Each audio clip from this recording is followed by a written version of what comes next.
Be deaibe taminareo nanontany hoe maninona tsy manao réaction, tsy maneho hevitra tamin'ireny toe-draharaha be deaibe, drone, alajazy, teo ihany koa ny zavatra be deaibe momba ny raharaham-pirenena.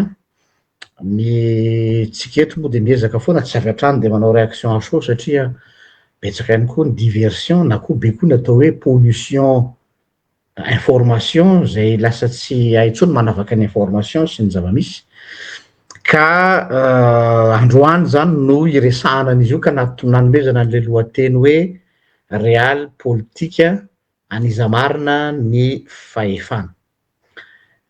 Misy tsy za rery no eto androany fa mbola za no tazanareo eo fa ho asehoako anareo ihany izy rehefa avy eo fa ao anatin'izay resaka zay zao no anokafantsika fanokafam-bavony zany. Ireto misy teboka vitsivitsy mahalasa sainanay manokana ka mampametra-panontaniana hoe aniza marina moa ny fahefana. Zao mantsy, ho anareo zay miteny anay matetika eto amin'ny tambazotra tserasera ty hoe nareo aza mijanona any ivelany any na hoe mitahoatahoata any ivelany any fotsiny fa tongava aty fa aty no tena misy ny sehatra sy ny sisa sy ny sisa. Dia ny olona miteny an'izany na izy tsy mahalala ny zava-misy na izy minia mikipy. Ny ilazako an'izany de mindeha mba hampahatsiaro anao zavatra kely aho aloha. Ono aho, mba manaova récapitulation kely tsika. Avy aiza moa ny fitondran'i Mikaël Randrianirina? Historika ny resahantsika eto. Ny atombohany chronologie historique. Ny atombohany dia tamin'ireny tolona reny bien sûr fa saingy iza no moteur nitarika ny tolona. De tenareo Gen Z, oui kanefany ny composition Gen Z sy ireo olona azo lazaina hoe structure nampandeha ny Gen Z avy aiza? Ny médiatisation le izy avy aiza? De tsy lavitra teo ny diaspora. Ary tao koa ry zareo exilé politika sasatsasany izay efa nanomana ny hametrahana ny colonel Mikel Leo. Fantatrareo izy reny anisan'izany ministère ministre ny justice. Fa misy maromaro izy ireo exilé ary zay mahatonga an'izy ireo intouchable. Na dia maro ny zavatra azo resahana satria sur mesure préfabriqué avy aty ivelany. Ka aza mieritreritry nareo hoe zahay teto ny tena nanao ny zavatra, niainga avy taty ivelany ny atao hoe io régime am'izao fotoana zao io. Ao ihany koa reo influenceur natany Madagasikara, nitoanan'ireo influenceur taty ampita. Maromaro izy reny. Ao anatin'ireny koa izay niaraka tamin'ny exilé PDG tsy manana entreprise.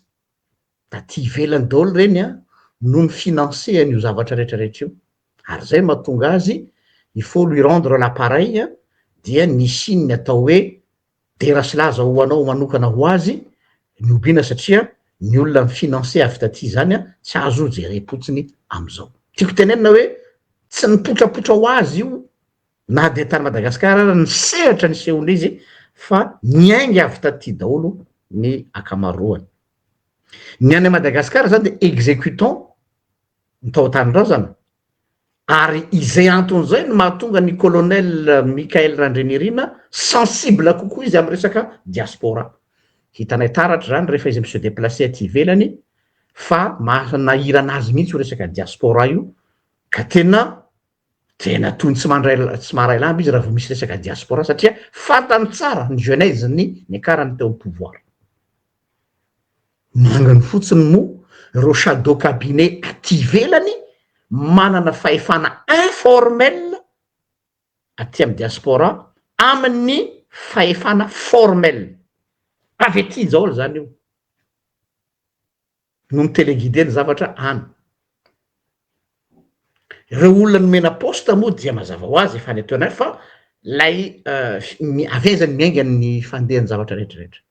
Etsakilany ihany koa ry Andry Rajoelina aty ivelany mbola misy impact ngezabe araky ny lazaintsika hoe ny forongony.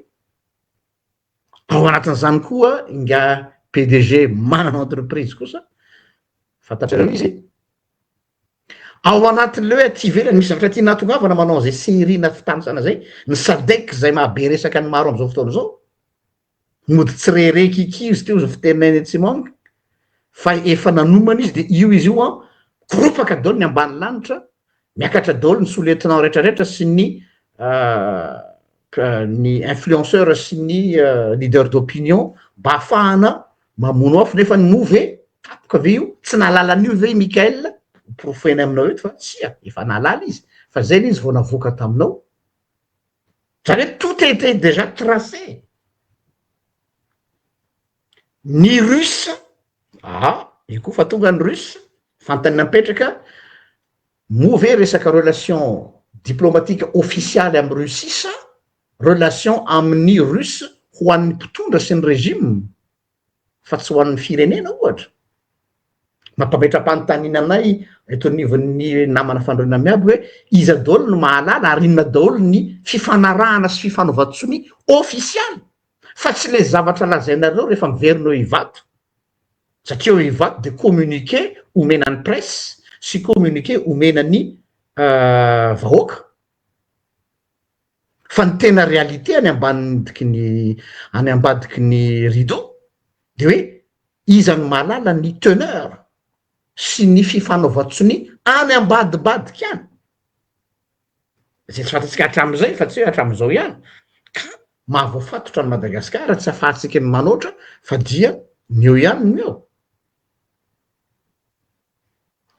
horesahana ihany koa anatin'ity hoe réal politique ty ny lobbying zay tsy miseho endrika ry zareo fa mety mampiasa ola maro dia lay lobbying ny force atao hoe karana tsy le hoe karana fotsiny le manao business au Madagasikara fa tonga avy ety ivelany ka mifandraika amin'ny communauté internationale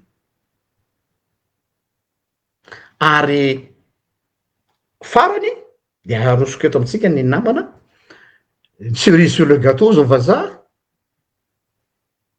ny filohan'ny refondation mihitsy ny colonel Mikael no ny teny ampahy be maso hoe tsy mbola mahaleo tena Madagasikara amin'ny andro fety pirenena raha ohatra ka atao anatina contexte économique de mbola tsy mahaleo tena économique bien sûr izy moa tsy mahalala an'izany na fanjaitra raha farany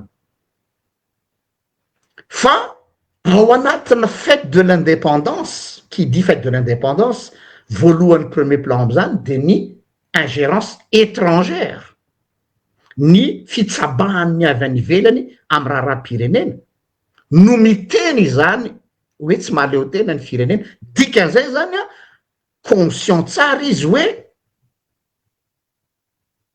tsy avy aminy mahazo eo azy fa il est là pour un certain temps que tant que mbola tsy misy décision n'ireo force ivelan'ireo de mbola afaka amy gesticulation ny betsaka fatany tsara zany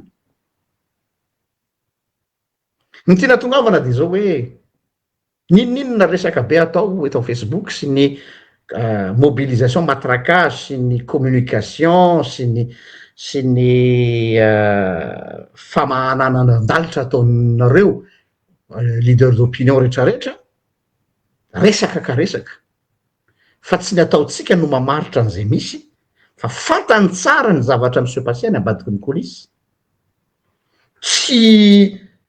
tsy reny langage diplomatique ataony reny hoe zay tsy maintsy hiara-iasa amy sadek fatany tsara tsy vao zao zany nareo nilatsaka ny fanapahan-kevitry ny sadek tsy nilatsaka fa zay vao mody nalatsaka fa efa fantatra hatramy voalohany ane misy cohérence ny diplomatie internationale fa on vous a fait croire hoe io fa manaiky antsika zao tontolo zao satria mipetraka ny ambassadeur ary mipetraka ny zao ary sy ny sisa sy ny sisa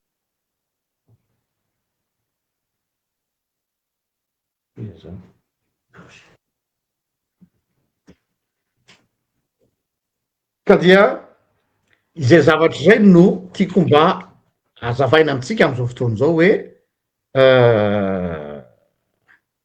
ny feny zany de zao hoe resaka daholo no betsaka fa misy ny atao hoe réal politique zay ho resahana eto mamaritra hoe avy aiza ny fahefana, iza ny tena manana fahefana, fa iza ny exécutant fotsiny a ny eo am'izao fotoana zao. Zay fa de ampandrosoko eto androanareo a ny namana ka de faly miarahaba azy tsika am'izao fotoana zao. Tonga soa anao. Faly miarahaba anao pastera, faly miarahaba atsika rehetra mpanaraka ny pejy, ary miarahaba namana rehetrarehetra ato amin'ny fanorenana miabo. Nialana tsiny raha tsy nanenjika nanao video elaela niaraka taminao pastera noho ny raha ankoatra. Fa misaotra anao moa nampiditra anazy teo, efa 10 minitra nampidiranao ny resaka, dia misaotra anao nampatsiahy ny tantarany firenentsika. Raha ny tena atsika real politique moa androany hoe avy amin'ny teny allemand moa io hoe politika ny zava-misy, de tokony resahana ny fomba fiasa ary fifandraisana iraisam-pirenena sy ny politika ivelany, ary ny kadikady stratégique tombotsoa-pirenena ary ny foto-kevitra ara-moraly izay tokony tondrana amin'ny firenena. Zay zany ny real politique. Nefa izy ny tenentsika teo hoe resa be tato ho ato, manaraka raharaham-pirenena ihany moa. Resa be resaka SADC, ohatrany hoe tampotampoka ohatrany zava-baovao resana an'le SADC. Zay ny teneniko hoe misy fotoana ihany tokony hainginana, misy fotoana hitenenana, fa rehefa tafahoatra kosa le ny zava-misy de tsy maintsy miteny ihany. Resaka SADC tsy zava-baovao io. Ny dossier ny Madagasikara efa tany amin'ny décembre 2025 ny tao am-pelatanany SADC io. Ary io décision io resa be io efa nandrasana hatrany amin'ny février 2026. Tokony efa tany zany nivoaka io décision io. Efa fantatra ny olona mitondra firenena am'izao izany, ho tsy maintsy ho tonga am'izany io, fa io moa mandeha ny manœuvre dilatoire, manœuvre isan-karazany, samy manao kajikajy politikany ho entina makany amin'ny tiavany anazy ny fomba fijery politika.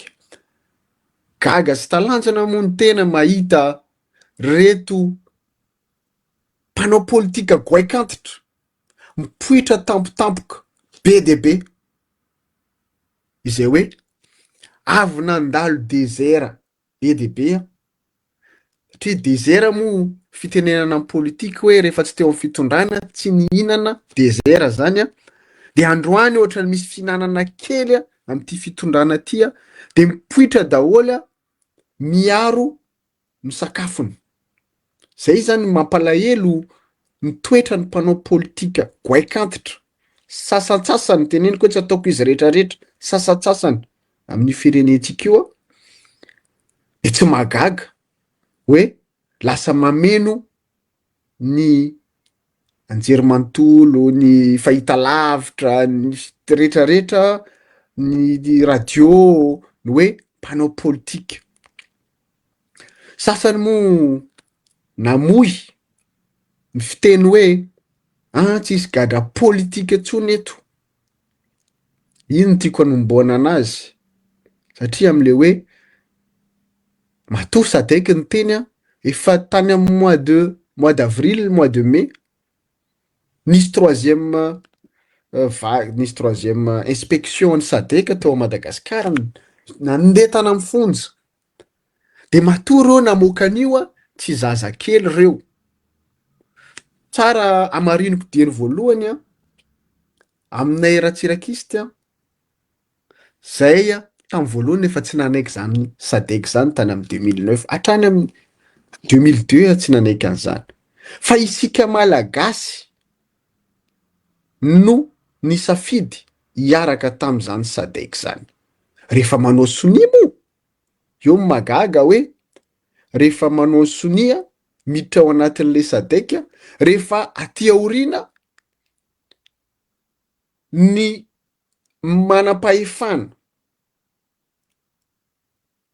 mitondra ny firenena ohatrany hoe mandany le izy nefa ny vahoaka tsy manan-tsiny mitondra faisana am'le hoe sanction omenzalahy rehefa aveo. Zay mampalahelo. Ka ny fanontaniana am'reto zoky be reto mpanao politika reto androany mandany SADC, tao moa ny antsoantsony SADC tany amin'ny 2009 androany izy manda satria androany izy miaraka am'le fitondrana. Mahita hoanina kely am'le fitondrana de manda izy. Tsy miteny izahay ato amin'ny fanorenana miabo hoe miombon-kevitra tanteraka amin'ny SADC na zao, tsy mbola any le resaka fa hoe inona ny tiantsika tongavana amin'ny fitondrana amin'ny firenena. Raha ny teny izahay teto nanomboka tany amin'ny volana janoary, tsy fanakanana ny filohan'ny PRRM amin'ny filohan'ny fanavaozana, tsy fanakanana fotsiny, fa nanome sosi-kevitra izahay nanomboka tany amin'ny volana desambra mba hisorohana amin'izany hoe décision ny SADC ny faran'izany. Satria tadiditsika tany amin'ny 2009 ny Malagasy tsy nahay ny fampiresaka de ny SADC nametraka ny lalànany, ny feuille de route. Mba hisorohana tam'izany de teto nenjehantsika pasteur mbola mety ato am'le horohoronan-tsary ato mbola misy archive hoe andao hanao discussion nationale. Raha vao ny institution rehetrarehetra reo andao hanangana assemblée constituante alohan'ny zany SADC zany ho tonga, alohan'ny communauté internationale hijabaka. Atsika teto amin'ny fanorenana miabo ny nangataka ny hoe souveraineté malagasy. Itsika ny andrahandra zany ary zay ny nangatahantsika tamin'ny filoha PRRM Mikael tam'izany. Fa ny rehetrarehetra nahazo nomination mo izay nanasokajy hoe isika malahelo toerana, isika tsy nahazo toerana, isika manakina be fahatany, avelao aloha ireo hitondreo. Okazava amitsika ny fanaovana politika sy fitondrana firenena de misy vanim-potoana tsy maintsy enjehana io. Raha hoe ny intérim sy ny transition mahatonga le resabe fotsiny aloha resahana. Ny intérim zany tokony tao anatin'ny 90 jours efa nisy élection présidentielle nanoloana ny filoham-pirenena. Rehefa niteny zany atsika teto nahazo fanakanana mahery vaika hoe tsy mahay makasitraka,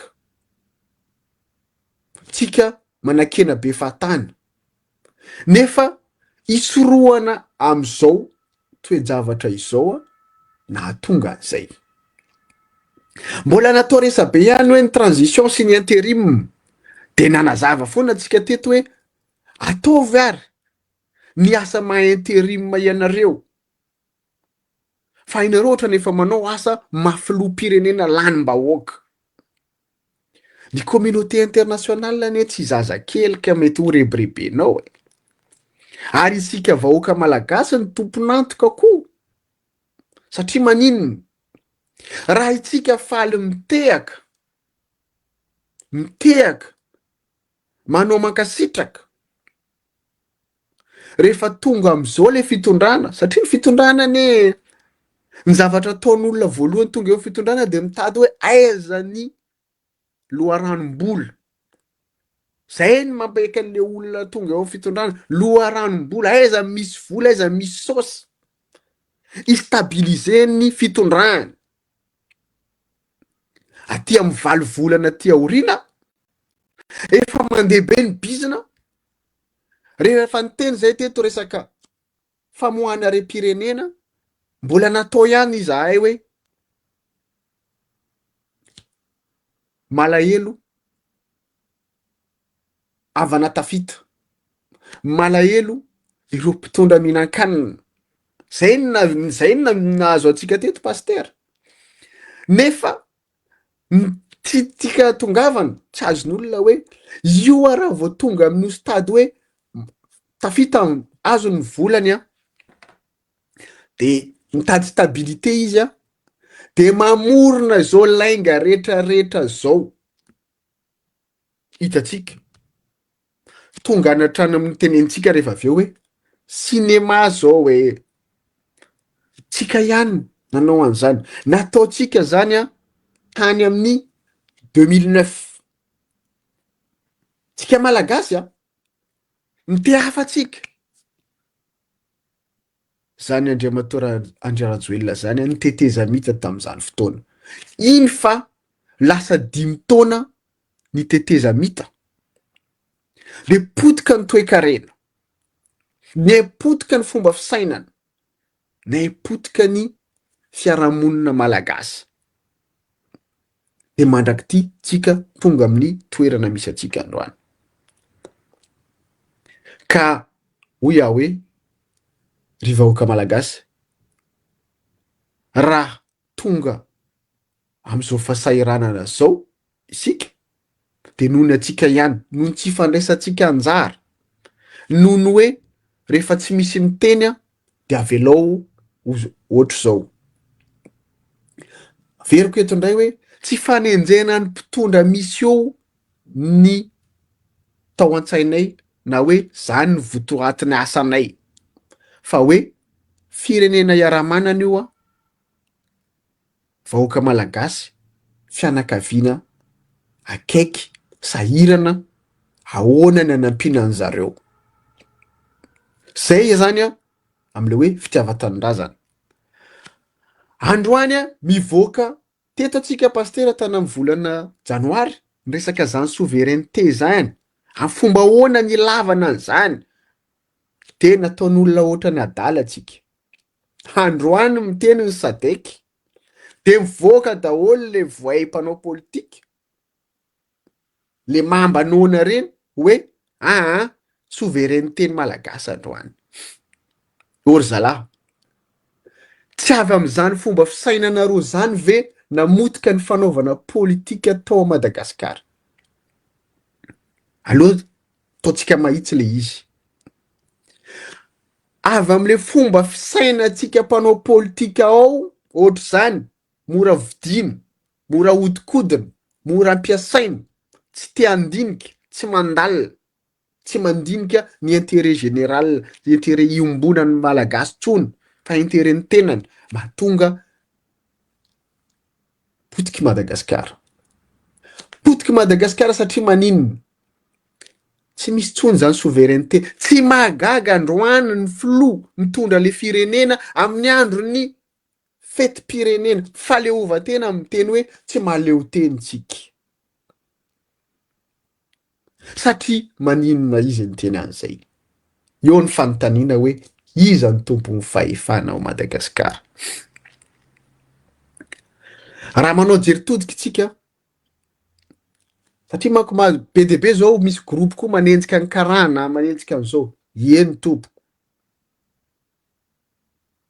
Misy manao tsy fanao, eny, tsy manday izahay. Fa avaiza io source io? Azadino. Ny sasany moa manenjika ny frantsay, manenjika an'izao, na tia frantsa aza. Hitanareo miady ny extrême gauche sy ny droite. Fa azadino fa ny économie ny zalahy, misy atao hoe groupe MEDEF, midomine ny économie. De tokony manontany tsika alohan'ny hoe manenjika fotsiny hoe karana, avaiza groupe misy an'ireo olona reo? Inona ny politika tian'zareo atongavana ao an'Afrika? Ny économie, fa maninona ny secteur clé économiquement ao Madagasikara tadiavin'zareo ho gejaina? Tena amaratsirak'isy tanahy zany de teneniko hoe tsy tia an'izany niady tamin'izany Andriamatora Valomanana zany izahay. Miala tsiny miteny an'izany eto. Satria be dia be ny zavatra nataony tamin'izany fotoana 2002 zany. Fa zavatra iombonako hevitra taminy ny fanenjehana ny mpanao kolikoly, ny fanagadrahany ny olona ambony manao kolikoly fa sahiny zany. Ary zao amin'ny maha-nationaliste azy. Zay itovizany amin'izay hoe zay ratserakista satria zay io nationaliste voalohany nationaliser ny zavatra tao Madagasikara tamin'ny deuxième république. Fa io ny tantara hoe deuxième république nisy ny nationalisation de hoe natao fairano Madagasikara, natao embargo de hatramin'ny hoe nilatra vary, nilatra menaka sy ny sisa. Rehefa tonga ny libéralisation natao varoboba mifananany Madagasikara. De iza daholo ny vidy mifananany Madagasikara. Rehefa taty aoriny, rehefa misy gasy, misy malagasy miezaka maka n'iny fananan'iny enjehany. Izy teo ialako tsiny anisany hoe niadivany atany amin'ny Ravalomanana satria hoe nanao izy nationaliste izy fa nisy fotoana izy lasa tia tena ho anazy rery ny fananana rehetrarehetra. Teo tsy nankatoavana ratserakista anazy. Fa taty aorina nisy gasy koa zany zay anisany nanenjika. Za tsy te hiteny hoe nanenjika ny malagasy madinika fa nanenjika io groupe io tamin'ny fanagajana ny ekonomin'i Madagasikara. Fanaovany zalahangaredony izy androany.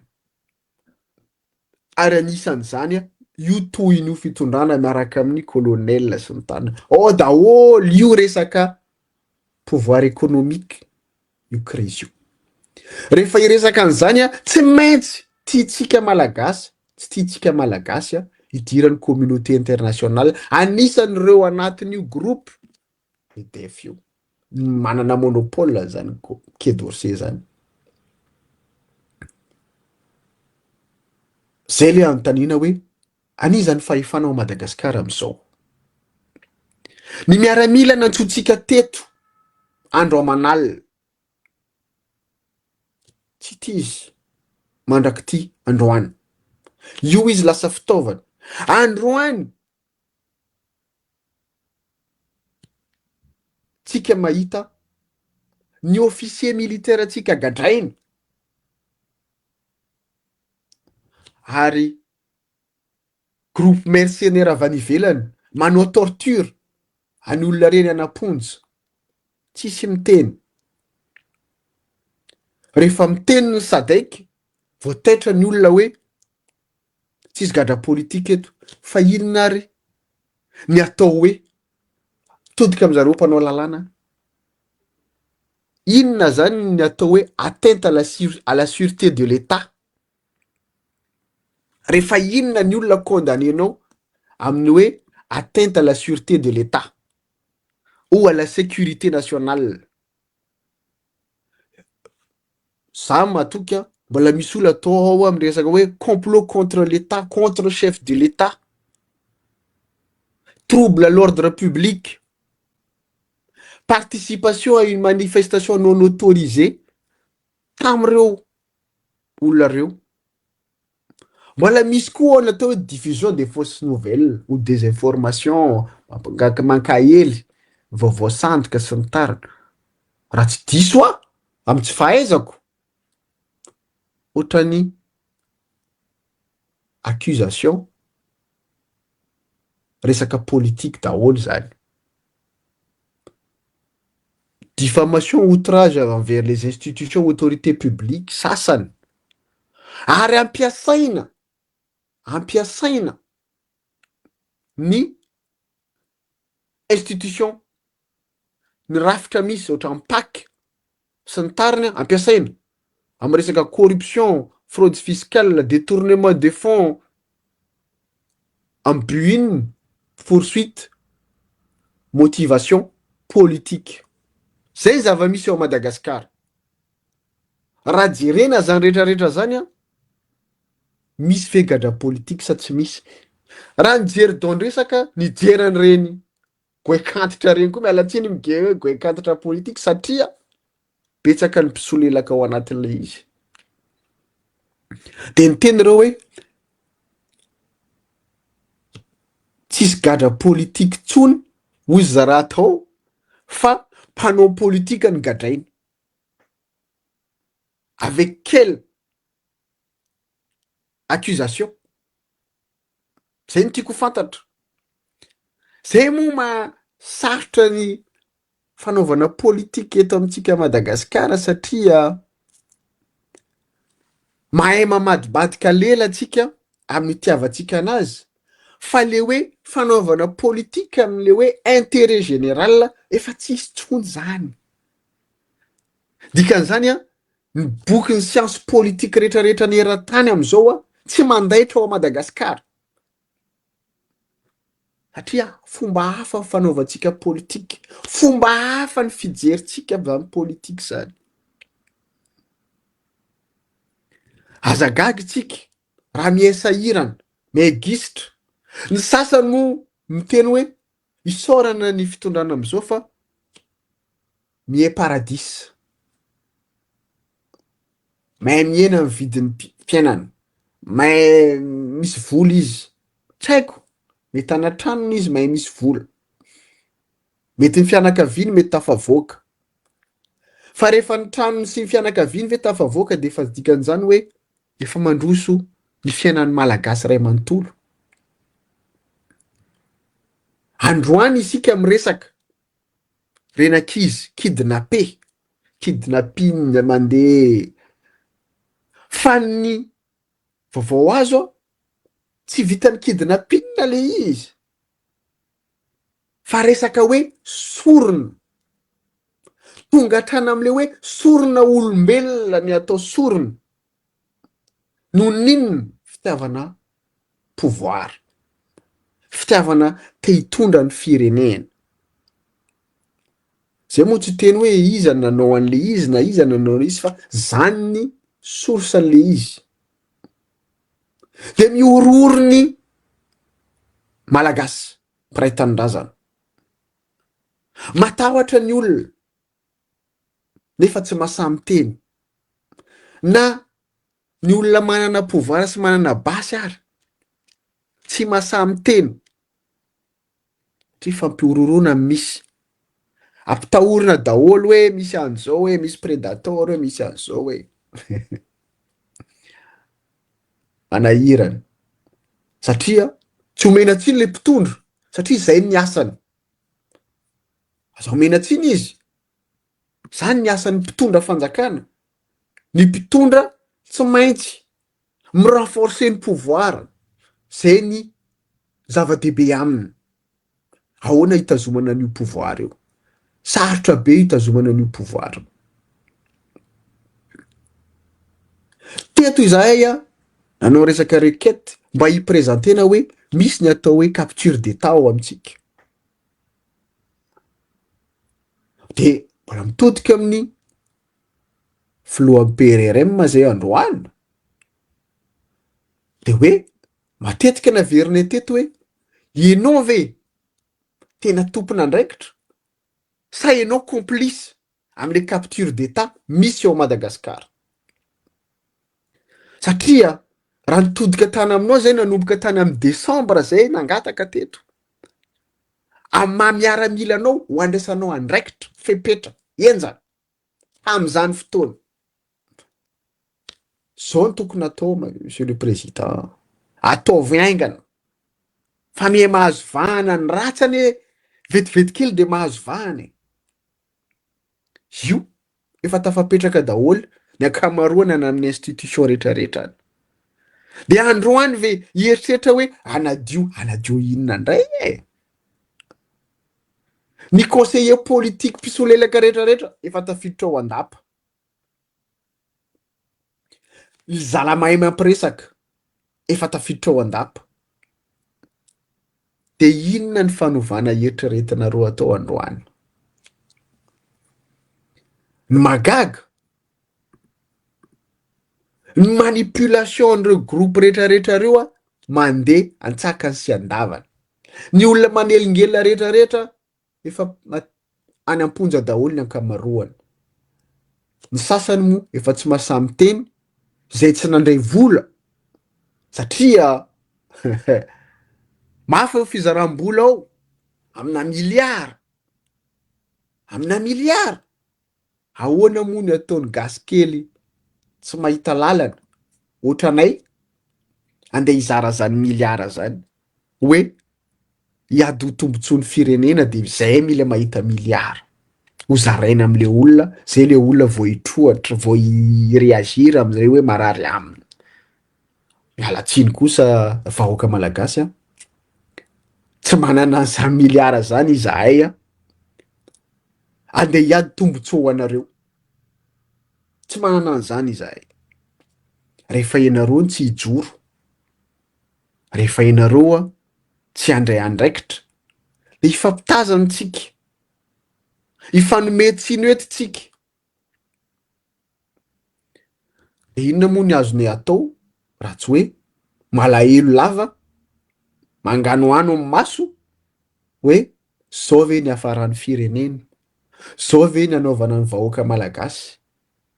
Na izany vahoaka malagasy zany rehefa mivoaka ny ivelany am'izao a, efa tsy de tsy considéré intsony. Gaga misy miteny hoe nareo ve tsy fiera hoe malagasy? Inona mahafiera anahy?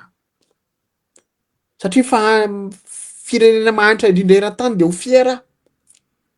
Satria ny firenena mafia be de be mitondra ny ao amin'ny varotra ny harem-pirenena, zany ve mahafiera anahako? Ny tompony fahefana ary mana mahagaga koa ty ray, le ho tompony fahefana eo ihany. Fa ireto namana, rahalahy, zandry, manam-pahaizana be de be, style mihitsy miaraka amin'ny costard, iry docteur sy ny tariny, de ampiasain'olona satria izy manam-bola, izy mampiasa anareo, de nareo miteniteny fahatany. Sasany moa mila validation hoe en tant que docteur izy miteny de am'izay hoe enon'olona, nefa miteniteny fahatany. Tsy am'le principe ny zavatra nianaranao akory. Saorana moa sady GPT izay na de mamoaka zavatra diso indraindray a, fa manao rédaction ihany izy a, de publier zalahy, de mitehaka, de hoe mahay ianareo. Tsy mandatsa zany, fa hoe hatramin'ny oviana ianareo ohatra zany foana. Mino ve ianareo fa hoe izao toe-javatra zao hiarovanareo fatratra zao tena hoe hanavotra ny fiainanareo mandrakizay. Sa hoe rehefa hirodana indray le fitondrana io tsy ohatsony io a, de any amin'ny fanoherana indray nareo. Fanoherana mandrakizay moa izy sasan'izay, fa ireo no hitondra mandrakizay. Jery fotsiny zay tam'izany a, de gaga, de hoe lohandohany olona mitondra ny institution mamoaka zany fomba fijery zany a ery ambony prétoire, ery ambony ao amin'ny institution lapam-bahoaka. Mety androany izy filopo, fa nalany anazy zany ohatrany voany rehetrarehetra, député rehetrarehetra reo e. Samby lany député tsotra teo fanomena ajany atao hoe filoha. Zany natao hoe filohan'ny institution zany a hoe tompony fahendrena, fa tsy tompony mampiady ny malagasy, tokony mampiavana ny malagasy. Zany ny toe-tsain'olona filohan'ny institution zany. Tsaiko na ireo manam-pahaizana be de be doctorat manodidina anazy eo tsy nampianatra an'izany. tsy miantsiady aman'olona. Zany ny filoan'ny institution zany. Mandravona ny ady midisadisa. Zany am'le fomba fitenitsika malagasy. Toerana misy olona ndehibe tsy miady zaza. Androany ianareo ndray eritreretina olon-dehibe ho an'ny firenena mampiady ny samy malagasy. Mikaramanady ny groupin'olona, ao ny manao compte fake, ao ny manao bandeau tsy haiko inona, efa misy bandeau bleu de bandeau rouge de bandeau violet sisa ny andrasana, bandeau rose, rehefa bandeau rose de hiditra ka. Zany de rehefa aveo ampitenitenenareo hoe tsika ane samy malala ny tantaran'ny firenena io e. Ninona ny tantara forononareo misy tantara mipetraka amin'io firenena io. Zay le hoe aoka hitsarainy tantara tsika. Androany ianareo manambola, manana fahefana, mavita mamorona zay tianareo foronina, ohatrany hoe manana famarinana ianareo. Aza adino ny apitso fa be de be ny nandalo teo aminareo, nanambola, nanana fahefana, mihoatra ianareo lavitra. Fa izy am'izao tsy ianareo ihany manenjika anazy.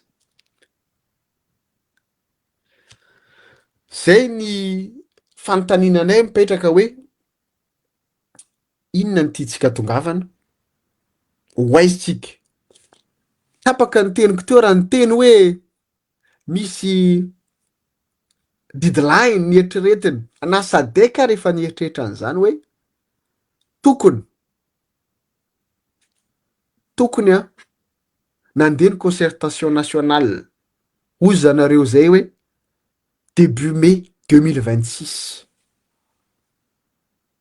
Rehefa jerena ny concertation nationale zay ny andrasan'ny vahoaka malagasy rehetrarehetra, ohatra ny concertation sectorielle nisy. Samby nanao ny concertation ny tsirairay tany hoany tsy fantatro naravonaiza le izy. Tsy intsony hoe aiza ny fandravonana an'le izy, fa samy miandry daholo moa tsika. Fa raha azoko ny zavatra tiany Sadek tenenina fotsiny hoe oviana ianareo manao ny réforme inclusive.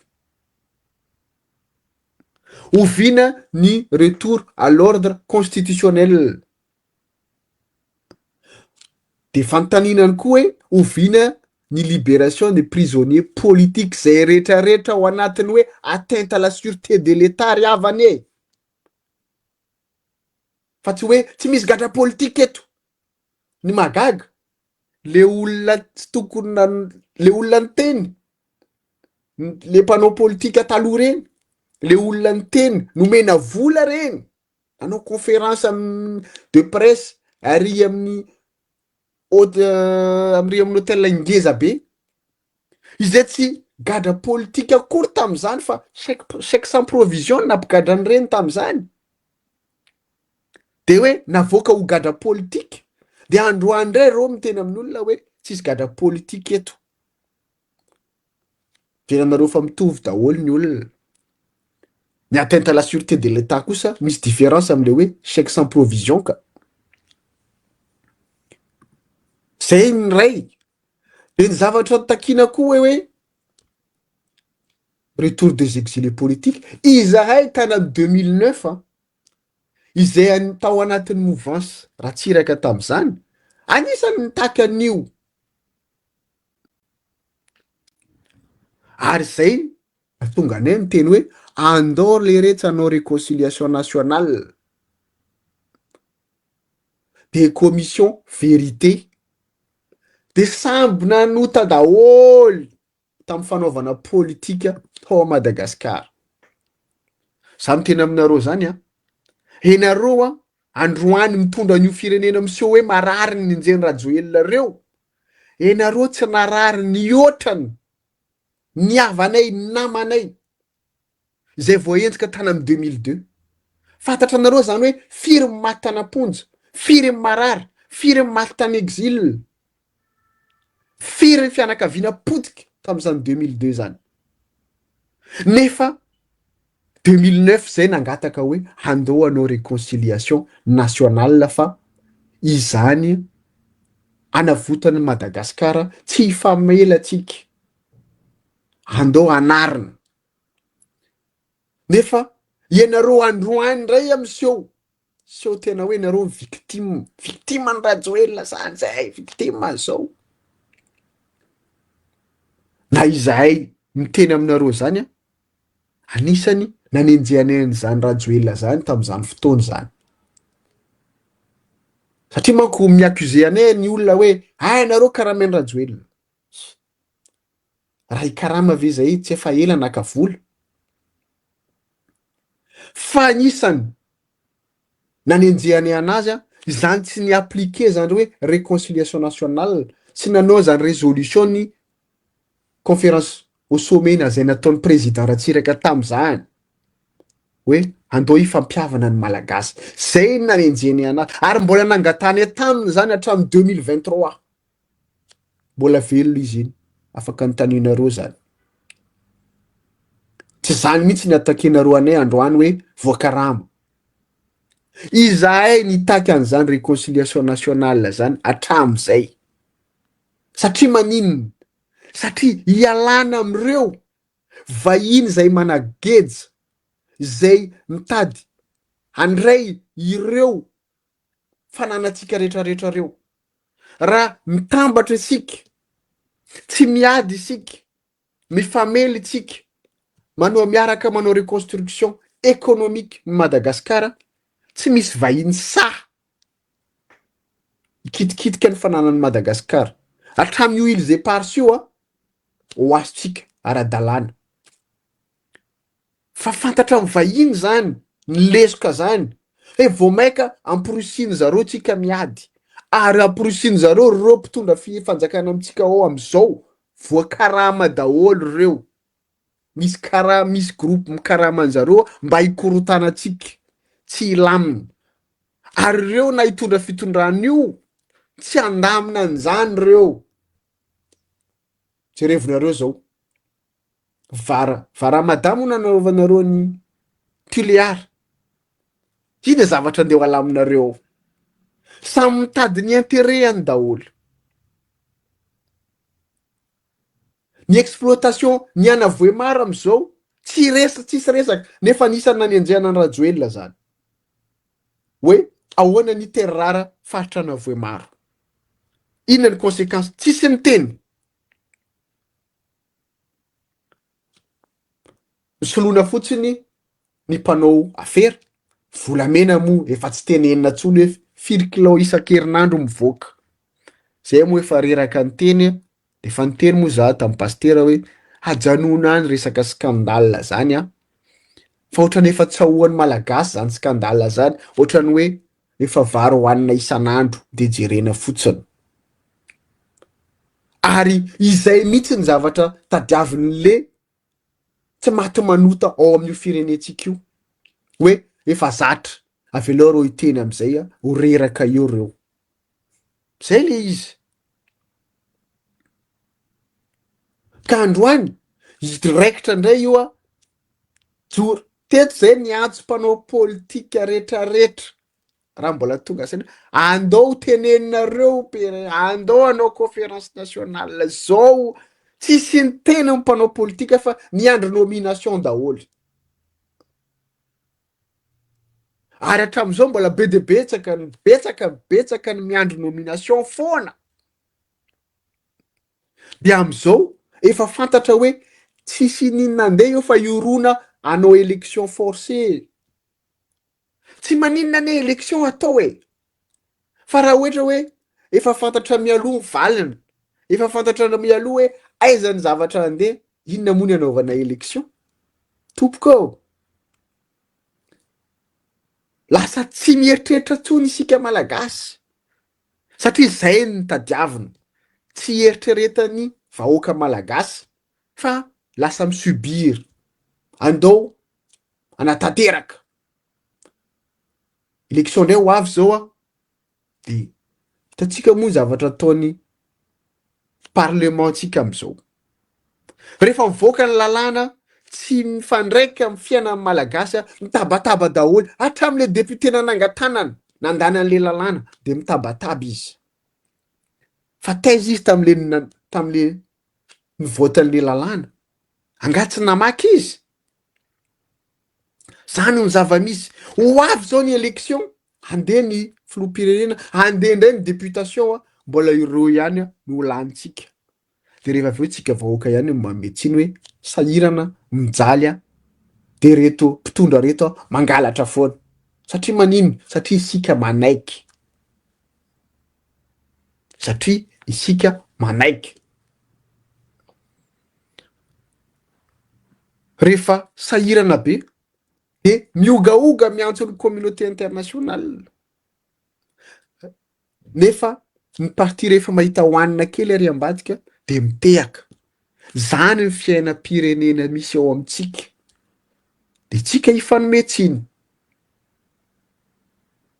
Ifanome tsiny foana tsika. De eo koa moa miantso foana hoe nareo mila miteny foana. Zay moa tsy reraka miteny ho zahay zay. Tsy reraka miteny zay.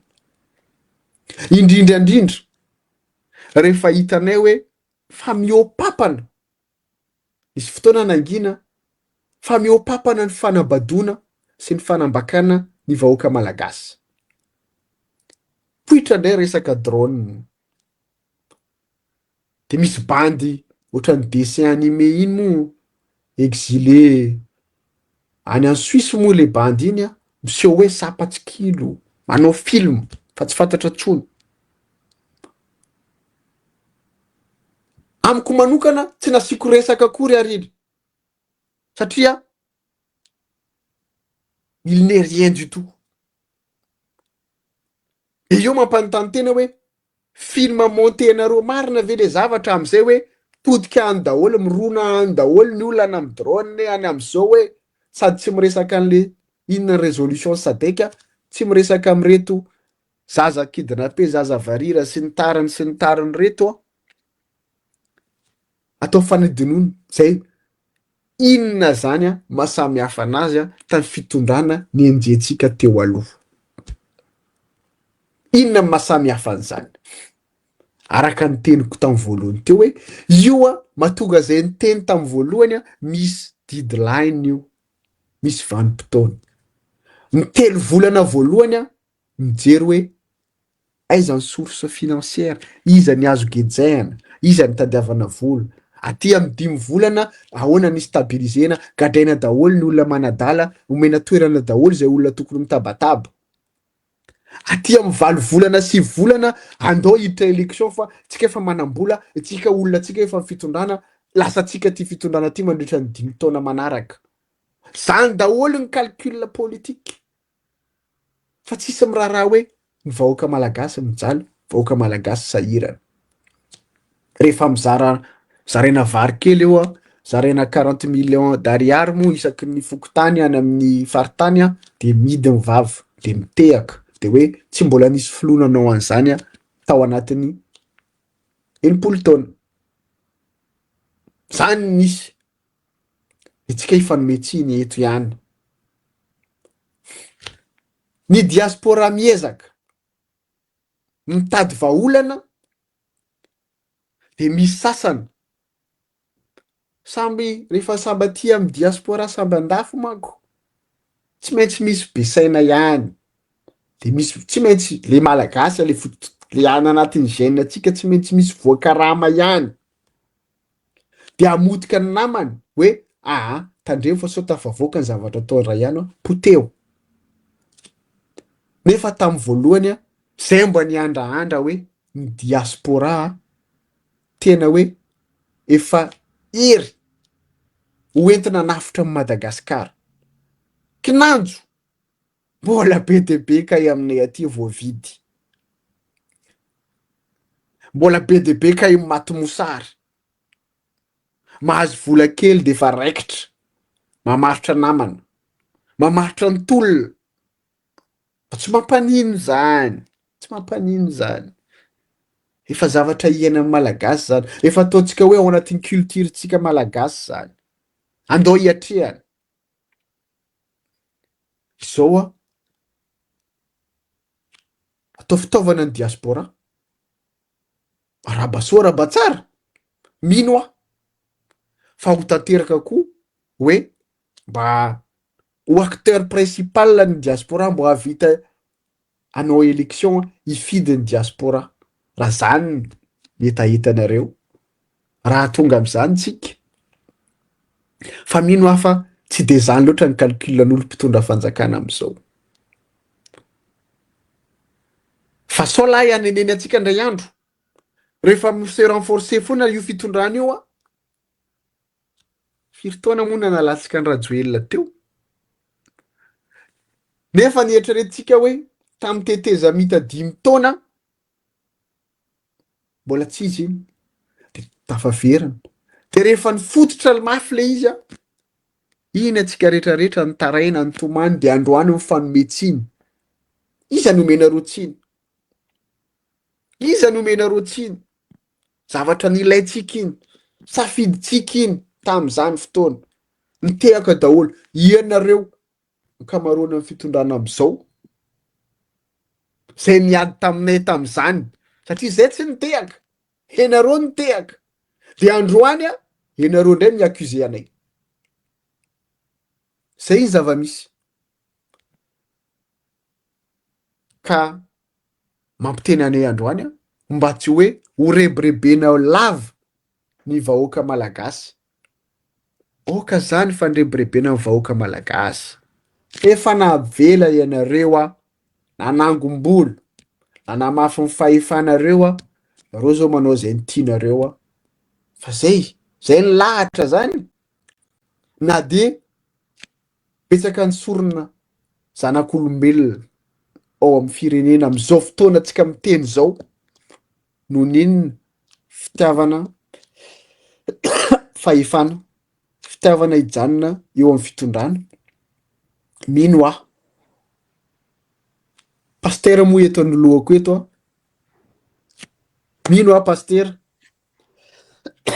itrotronao ambavaka, itrotrotsika ambavaka ny firenena malagasy, ny vahoaka malagasy ho afaka migeja, ho afaka am'izao fahotana misy am'izao. Mba hahita anjara masoandro ary mino fa betsaka ny mpivavaka mbola mananteny ary afaka mivavaka.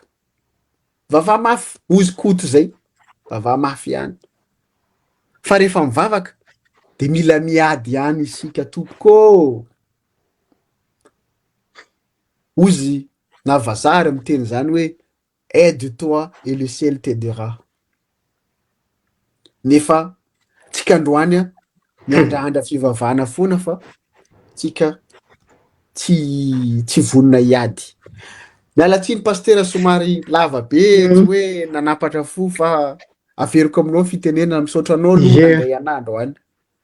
Ie ka manina anao ny namana teto nandritran'izay herinandro vitsivitsy maromaro zay de tena nomenanao mihitsy aloha ny sehatra satria za efa tsy tena hoe makaleo an'zareo efa hitany foana fa be de be ny message tonga aty hoe nakaizy mosy tany za hoe misy fotoana koa za tsy teto fa zay misy fotoana itenena ary zay ny hoe ifandrombonana izy ty mety possible koa aorina kely eo mety zany reny tsy tazana aorina kely de fa alefako mialony so misy mieritreritra misy masana mieritreritra misy hoe miady nga nareo amy rahalahy mety nivoakarama angamba mosy tany na de lasa na zany nandray vola de tezitry mosy tany be de be le tsika gasy moa ty manao anty scénario catastrophiste ty spécialité tsika io sotra anao nilaza an'izay zavatra zay fa rebondira kely am'izay zavatra nyteneninao resaka diaspora io zany efa ela no tenan'izy io fa androany angamba ny fotoana ahafahako mba milaza ny ao anatin'ny foko. Am'izao fotoana zao de mikarakara concertation diaspora, concertation nationale version diaspora, ny diaspora sasatsasany tsy diko tsara aty apita aty am'izao fotoana zao sendra nandalo masoko le izy tsy au courant le izy mihitsy aho satria tsy ny consultena moa ary tsy nahazo fanasana fa dia tazana sendra nandalo tamin'io tsy problème zany. Io ny tiako asiana resaka kely. Misy information ty zay tsara ho fatatsika hoe mbola averiko hoe ity fitondrana ty ho an'iny nalazainy na nireo mpandrobo azy dia fitondrana miankin-doha tanteraka amin'ny diaspora. Zao ny chiffre officiel farany nivoaka dia 417,7 millions de dollars izay communiqué officiel ny officieux zany tsy resahany matetika nefa ny officieux ny betsaka noho ny officiel fa zany hoe zay zany voamarina voalaza ny banque centrale de Madagascar, banque foibe de Madagascar 417,7 millions de dollars tamin'ny 2023 ny vola alefan'ny malagasy avy aty ampita makany Madagascar. Zany hoe raha vadika amin'ny terme de PIB, produit intérieur brut, 2,6% ny PIB ny Madagascar. Asa raha azonareo an-tsaina zany, aza jerena hoe 2, ave de ho betsaka en matière de PIB be dia be zany. Ho en 2024 ny Banque africaine de développement na ny BAD dia nilaza nanao tatitra hoe 300 millions de dollars ny transfert formel mbola tsindriky foana zany hoe ny officiel nalefa nakary Madagascar avy amin'ny diaspora zany ho an'ny fianakaviana Madagascar. Ny informel zany tsy ao anatiny nefa fantatrareo tsara fa tsika gasy de ny informel no ambony lavitra noho ny formel, donc azo eritreretina zany hoe doublé na triplé io chiffre io dans la réalité.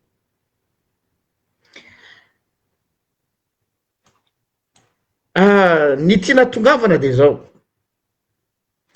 tena kitro ifaharan'ny fampandrosoana ny firenena ny diaspora ary tsy parazara matoa ny colonel Michael manambitamby une certaine catégorie de diaspora, lazaiko tsara une certaine catégorie de diaspora. Eto zany de mitodika ho atsika diaspora tsy misy olona afaka monopoliser mihitsy mitonona anarina hoe zahay diaspora dia nanao fanambarana, za zany mangataka mihitsy ho an'ny diaspora rehetra hoe aza mitony tena amin'ny anaranay satria tsy nanontany ny hevitra ianareo fa zahay diaspora mouvance ohatra antanareo mouvance Rajoelina, mouvance Ravalomanana, mouvance Rajaonarimampianina, mouvance PRRM satria mamoaka ny vraie identité anareo ambadiky ny teny hoe diaspora fa lasa galvanisé fotsiny ohatr'zao lay galvaudé pardon ilay hoe diaspora. Tsisy olona afaka mitondra ny anaran'ny diaspora officiel zany na de misy milaza hoe zany filohan'ny diaspora ty Madagasikara aty ivelany. Fa raha tena say ny fitondrana am'izao fotoana zao sy ireo shadow cabinet aty apita vorio daholo ny vrai diaspora rehetra de ho hitatsika eo.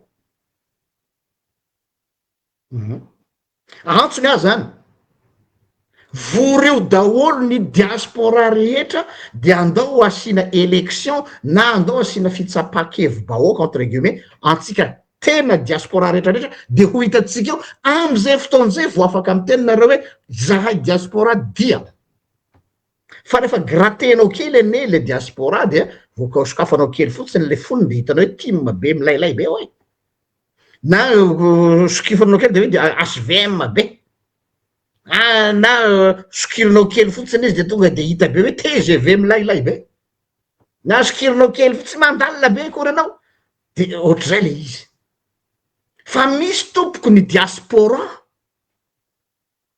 diaspora majorité silencieuse zay maro anisany hoy anareo reo lay tsy miditra ao anatin'ny fikambanana satria leo koa ny olona ty fikambanana ty satria be loatra ny manipulateur, be loatra ny mpanao récupération politique amin'ny anarana diaspora aty apita aty ary zay no mahatonga anay manana méchance be mihitsy raha mahatsikafy nareo tsy mba tazanareo loatra am'ireny fivoriana atao hoe diaspora satria vo mijery an'le tête d'affiche fotsiny ao de zanao hoe mireprésenter ny diaspora ve reto tsisy mandany le hoe firaisan-kina fa amiko tokony isy honnêteté hoe tsory mihitsy hoe diaspora pro toy izao de am'izay mazava ny kajikajy fa tsy pointy any zay ohatra hoe poitra zay de ka izy ty diaspora pro zao de nefa anao hitan'olo any de aveo misy makasary RGL keo ny ary zay zany zavatra anankiray ny zavatra faharoa zay tiako mba tsindrina koa ny amy resaka mombamomba an'izay a dia idirako ny azy zany manao analyse fazava zany hoe sociologique ny sociologique et politique ny resaka diaspora ty a sy le resaka fitondrana tsy haiko manazava azy ny fifandraisany nisy fandarina efa nanaovako fanazavana teo le resaka hoe forongony sy ny sisa ny problema ane ao Madagasikara de nakisakareo ny curseur hoe forongony égale olon-doza raha vo hoe forongony égale olon-doza ary rehefa hoe refondation de olona milay be vous êtes sûr ahoany reo volamena mandeha isan'andro reo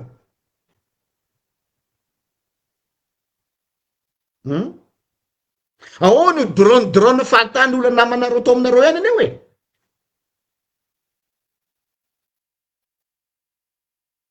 tsiko tenena de zao ny zava misy de ohatrany te hindrana an'le notion an'ny comment il s'appelle le gars là aty à France Éric Zemmour ho anareo any France any théorie de remplacement no nisy zany hoe forongony dia refondation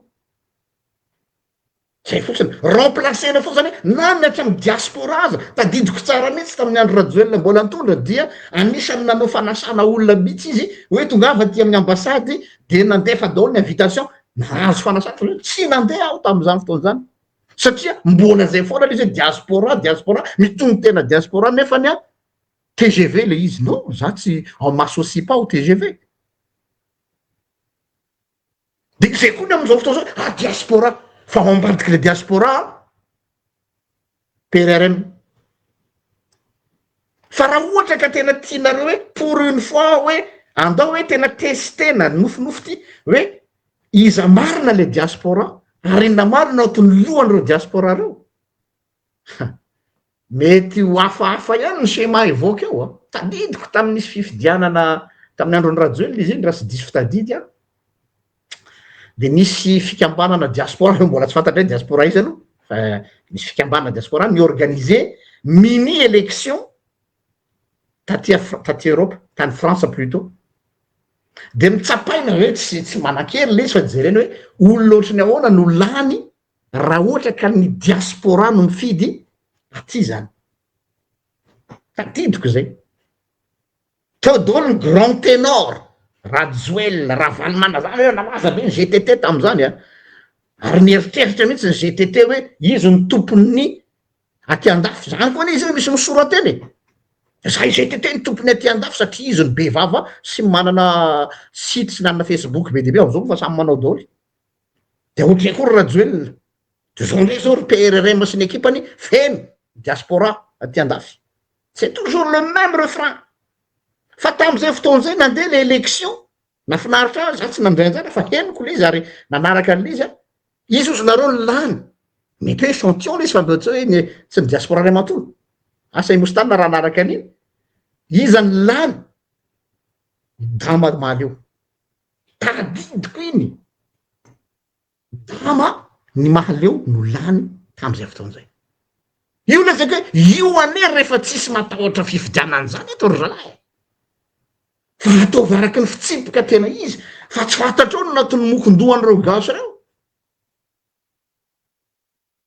ary tsy gaga hoe dama no lany satria en connaissant ny toetsainy mahaleo tarika mahaleo tsy hoe izy malaza fotsiny fa le philosophie de vie ny mahaleo génération 72 révolutionnaire de ireo izy ireo zany hoe raha atao zany ny transposition sociologique an'izay résultat-na fifidianana zay de midika hoe ny diaspora tena izy de mbola mandrevy une vraie révolution des nations tamin'ny alalany dama le izy. Bon bien sûr izy tsy manan-kery fa tsy maintsy manao lecture sociologique ianao rehefa avy eo politique ary anthropologique hoe inona marina iza marina ny diaspora malagasy. Eto zany de ataoko antsoavo misy ty hoe zay olona sahy tena mamory ny diaspora ray manontolo tena hoe andeo anaovana forum international tena izy tsy mitanila de anaovantsika fitsapa-kevy-bahoaka sy fitsapana ny tena ao anatin'ny lohany gasy. Tena mialatsiny aminareo voikapitra fa sady tsy tafiditra nareo TIM no tsy tafiditra nareo HVM no tsy tafiditra nareo TGV no tsy tafiditra nareo PRRM tsy tafiditra nareo asako ny tena zany fa ianareo no manana moyen de ianareo no oataoata be de be eo amin'ny Facebook araky ny filazanareo azy nareo no manana ny appareil d'état nareo manana ny olom-panondrana volamena de mifinancer ny compte nareo de ohatrany hoe nareo no monopoliser an'ilay majorité silencieuse azafady raha gn'andria fa raha tena mpiteneninareo reo sy majorité silencieuse reo vous serez surpris hein. Ary zay no mahatonga an'ireo jamais manofotsika eto hoe tsy ho tao eken'ireo zany mihitsy ny vraie élection ataon'ny diaspora satria fantatrin'ireo tsara ny mokondohan'ny gasy aty fatany tsara zany ara-dama no laniko tsy mivadika to-doha very zareo mainao zany misy élection de aty Europe zany dama no lany président tonga de mitapy angambany eo ambony eo hoe mba le olo mitendry gitara ery ambony tamboho ery no lany misy dikany ane zany misy dikany ane zany misy message ampitaile vahoaka aty tiako tenena zany de zao hoe mamperitreritra raha ohatra ka tena resaka fifidianana tsisy problème zany fa hoe ilay fomba hitondranareo azy sy ny hoe diaspora iza no ifidy mety isy io satria nampanantenan'io nareo engane mba tena le vrai diaspora mifidy fa tsy le diaspora namboamboarinareo le mahazo fanasana any ambadibadika rehefa tonga ny filoha zay enregistré quelque part zany zao mbola anisan'ny défi mila eritreretiny hoe raha anao fifidianana ihany aty ampitan-dranomasina ny diaspora iza ny organise an'izany ahoana ny protection des données am'izany iza ny gérer ny données ny diaspora tsy omemen'ny olona fahatany ny données aty fa saripady malala tsara ngamba nareo aty be aty ambony tamboho aty ambony aty ampitan-dranomasina aty fa zany hoe RGPD zany zava-doza be zany c'est une richesse protection des données de nefa le jour zay manome ny données nay réel anareo amin'ny organisateur iza ny teny aminay iza ny garantiranay fa io données anay io tsy ho ampiasa anareo anaova nareo représay ny fianakavianay na représay ny olo aty karaha mbola juge parti mikarakara ny élection aty ampitan-dranomasina tsy mivalide an'io zay za loha tsy anome ny données ako olona tsy azoko antoka zany aty ary aho mbola anaovana menace hoe mitongotonga afatela fa tapahana iny ty-andalina tiako tenena aminareo zany hoe ity tsy resaka hoe matahotra fifidianane matao alao aloha andeha fifidiana de huit hoe aloha andeha conseil vraie concertation no tadiavinay ary ny concertation zay karakarainareo reo sao de fomba illégitimena fotsiny le zavatra efa vita préfabriqué any ambadika any de hoe ka efa tonga atao daholo ny fikambany ohatry zao de tadidiko tsara tamin'ny nanaovana soniny feuille de route tamin'ny fotoanandro nampisiko transition reny fomba ny légitimena an'le izy hoe efa atao ny efa nanaiky ny tim tadidiko le rousseau tako kay riveme miditra atao de mitondra ny anaran'ny tim nefa reny efa tsy mifanaraka tamin'ny raha valimanana tsony zany eny le fomba fiady fa raha maina ty ambadika aty zany ataontsika hoe rapiditra za tonga de efa misy GNZ tao fa GNZ izy aloha GNZ ary am'izao tsy hita trasy tsony izy any toena izy any tsy izy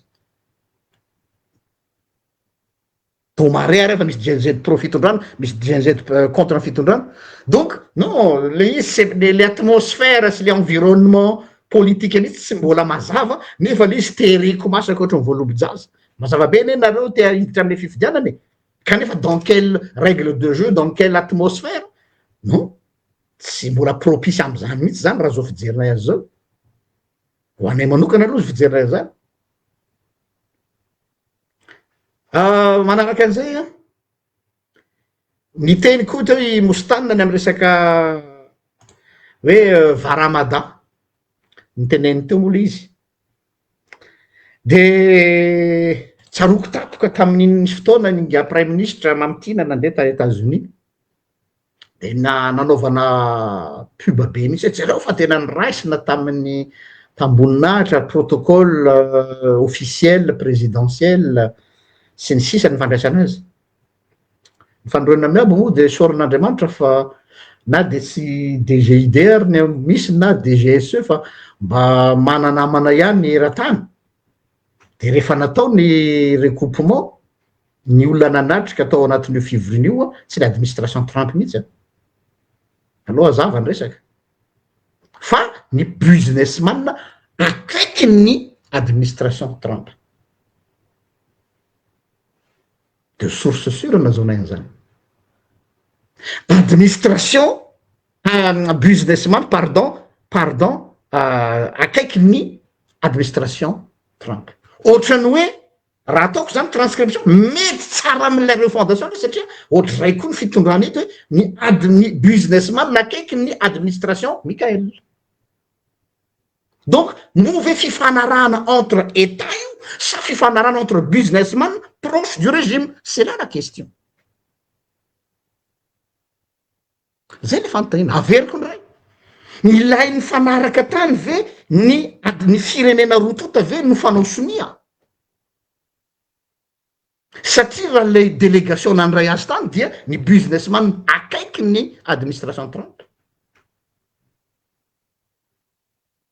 De ahoana zany ohatrany misy parallélisme ty Madagascar koa, ohatrany mahatsikatra koa zay, ohatrany misy zavatra parallèle ny mpanao business akaiky ny régime reo mitondra baolina ohatrany tazana foana miaraka amy PRRM rehefa mandeha izy sady tsisy nomination officielle,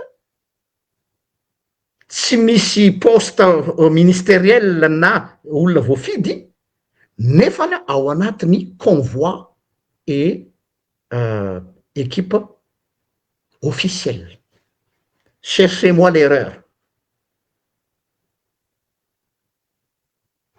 De nametra-panontaniana daholo tsika hoe fa aviaizany ny ahitan'ny fitondrana refondation vola aparitaky eto sy eroa, mazava be ny valiny.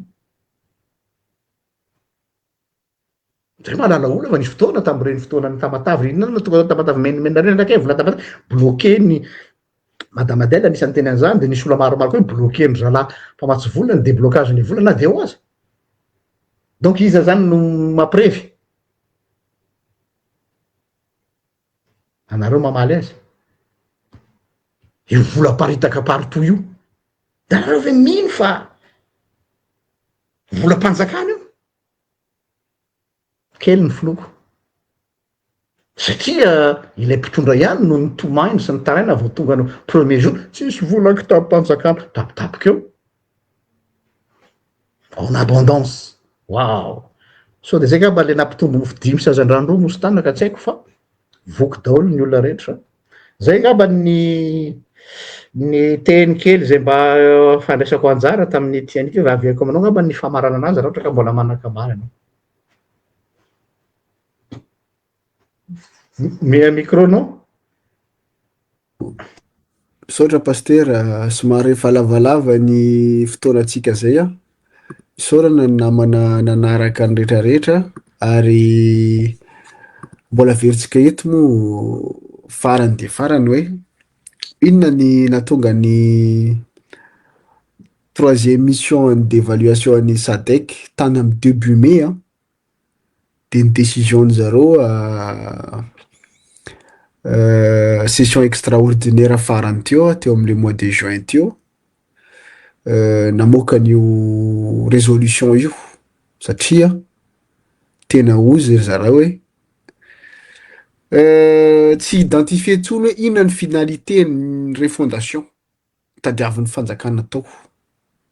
Ny concertation nieritreretana hoe na tokony nanomboka tany amin'ny mai 2026 de izay karakarainy hoe FFKM de lasa amin'ny consolidana amin'ny 2027 zay mahatonga hoe fin 2027 ny référendum élection présidentielle tsy fantatro hoisy zany sa tsy hoisy, mbola hypothéqué daholo zany rehetrarehetra zany, miankina amin'ny bon vouloir sy volonté n'le acteur matanjaka ao amintsika zay ro manambola zany, satria manko zay ny acteur manambola am'izao tsy resaka force politique tsony izy ty fa iza ny mizara vola, iza ny mahavita mizara vola isan'andro. Fantatsika mo reo goaikala mpanao politika zay mandray vola tsy tonontsika hoe amin'izy isan-kerinandro de mbola mieritreritra ry sasany hoe reo olona ny président Rajaonarimampianina, reo olona ny Ravalomanana, nefa toerana ray ihany akanjala vola ao, fantatra ny maro, mbola ho tonga ny profo.